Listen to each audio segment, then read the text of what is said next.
I usually bring a sketchbook with me when I travel, but this time when I went out of town, I had my iPad and my Apple Pencil, and I decided to try Procreate finally. It was a totally new experience for the most part for me, but I wanted to share some tips from a complete novice that I picked up while I was using this. I had a lot of fun with it, and I think it worked pretty well. So I've got a time lapse up on screen of one of the digital paintings that I did. So here we go. So a couple things that I learned. One is you can pop a reference image into the actual screen. Now, this is something that I did not use for most of the paintings that I did because I didn't know it existed. I didn't do any research beforehand, so I just came into it fresh. I actually used my phone to have the reference image up, but there's a feature within Procreate where you can import a reference image and have it off to the side. I think that's tremendously helpful. Another thing, brushes. I used the default oil painting brush on this, but you can actually import completely new brushes. You can even buy them that other people set up and build, hopefully with better simulations of oil paint. I didn't find the default oil paint brush to be very realistic looking. It definitely looks digital. It's not a great simulation of the way oil paint looks, so I'll be exploring other options for that because I did find this pretty fun, so it might be cool to get some better oil brushes.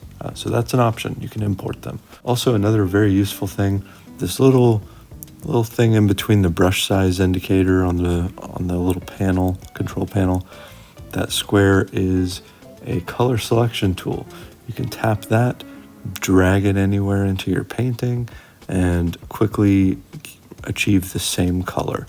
There's also a recents selection within the color the color palette, but it's nice to have that quick selection tool. I found that really useful.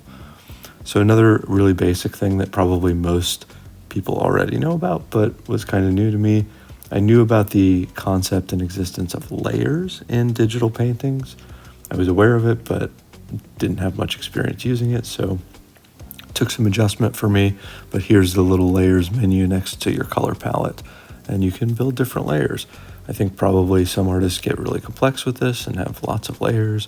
Like for me, I just did 2 different ones, one for the subject, one for the background, and honestly, even that became pretty confusing for me. There were times where I had my subject selected, my subject layer, and just sort of forgot and started painting into the background. I don't know if that gets easier the more you do it or not, but yeah, so layers, I can see definitely a lot of utility there as long as you keep aware of what you're doing. Another thing is time lapses. I've got a time lapse on screen of this one. Those are really easy in Procreate. They're just within this little settings menu with the little wrench. There's a video thing, and you can just export either long or short time lapses. It's pretty cool. So overall, I had a lot of fun doing these digital paintings. I think I did 5 or 6 of them on this week-long trip. Really easy to just jump in and out of them. Kind of nice, convenient. So hopefully, I think the biggest takeaway for me is for future use is having the reference image here within Procreate instead of using my phone. That'll be really helpful.